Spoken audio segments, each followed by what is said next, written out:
नमस्कार, आप देख रहे हैं द इंडिया मूव्स में आपके साथ शगुफ्ता खान।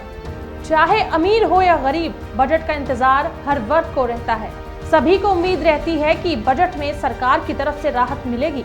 वहीं वित्त वर्ष 2025-26 के लिए पेश किए गए बजट की बात करें तो ये उम्मीद मध्यम वर्ग के लिए कुछ हद तक पूरी भी हुई है।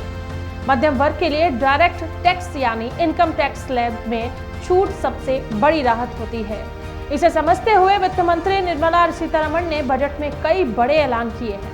वित्त मंत्री ने कहा, यह बजट सरकार के विकास को बढ़ाने, सभी के डेवलपमेंट, मिडिल क्लास की क्षमता को बढ़ाने के लिए समर्पित है। हम इस सदी के 25 साल पूरा करने जा रहे हैं। हमारी विकसित भारत की उम्मीद ने हमें प्रेरणा दी है। हमारी अर्थव्यवस्था सभी बड़ी इकोनॉमी से सबसे ज्यादा तेजी से बढ़ने वाली अर्थव्यवस्था है। मछली पालन में भारत दूसरा सबसे बड़ा उत्पादक है। 60,000 करोड़ का मार्केट है। अंडमान निकोबार और गहरे समुद्र में मछली पकड़ने को सरकार बढ़ावा देगी। कपास उत्पादकता मिशन के तहत उत्पादकता में पर्याप्त बढ़ोतरी होगी और कपास के लंबे रेशे वाली किस्म को बढ़ावा दिया जाएगा। किसानों की आमदनी को बढ़त मिलेगी। राष्ट्रीय उच्च पैदावार बिजनेस मिशन चलाएंगे। अनुसंधान उच्च पैदावार वीडियो किशोर से अधिक किसानों को उपलब्ध कराएंगे। निर्मला ने कहा, बजट में 5 क्षेत्र पर सरकार का फोकस है।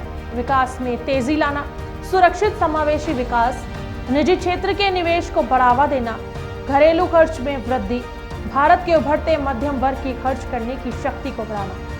बजट में ऐलान 50 पर्यटन स्थलों को करेंगे विकसित। वित्त मंत्री ने बताया, 50 पर्यटन स्थलों को राज्यों की भागीदारी से डेवलप करेंगे। रोजगार प्रेरित विकास के लिए IIT प्रबंधन संस्थानों के लिए कौशल विकास कार्यक्रम आयोजित होंगे। होम स्टे के लिए मुद्रा ऋण यात्रा और संपर्क में सुधार करना, वीजा शुल्क में छूट के साथ ई-वीजा को बढ़ाना, चिकित्सा, पर्यटन और स्वास्थ्य लाभ को बढ़ावा दिया जाएगा। अनुसंधान विकास और इनोवेशन 20,000 करोड़ का बजट है। सभी सरकारी स्कूलों में ब्रॉडबैंड कनेक्टिविटी। वित्त मंत्री ने कहा कि डिजिटल शिक्षण संसाधनों तक बेहतर पहुंच सुनिश्चित करने के लिए सभी सरकारी माध्यमिक विद्यालयों और प्राथमिक स्वास्थ्य केंद्रों को ब्रॉडबैंड कनेक्टिविटी प्रदान की जाएगी। गंभीर बीमारियों की 36 दवाइयां ड्यूटी फ्री। निर्मला सीतारमण ने ऐलान किया कि 36 जीवन रक्षक दवाइयों पर पूरी तरह से कस्टम ड्यूटी खत्म की जाएगी। सभी सरकारी अस्पतालों में कैंसर डे केयर सेंटर बनाए जाएंगे। कैंसर के इलाज की दवाएं सस्ती होगी। 6 जीवन रक्षक दवाओं का कस्टम ड्यूटी 5% कम कर दी जाएगी। सस्ते हुए प्रोडक्ट, जीवन रक्षक दवाइयां, इलेक्ट्रॉनिक सामान, electric vehicle, mobile phone, chip manufacturing, footwear, furniture, handbag, critical minerals. व्यापारियों के लिए 10 ऐलान।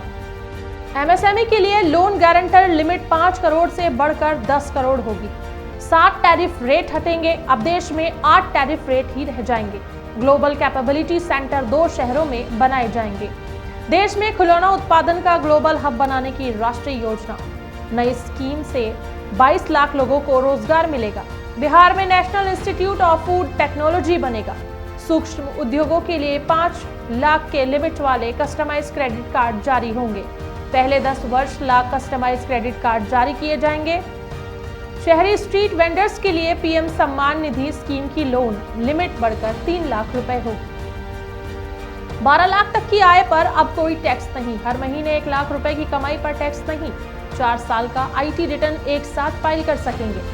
बुजुर्गों के लिए TDS की सीमा 50,000 से बढ़ाकर 1 लाख रुपए, इंश्योरेंस में FDI सीमा 100% होगी।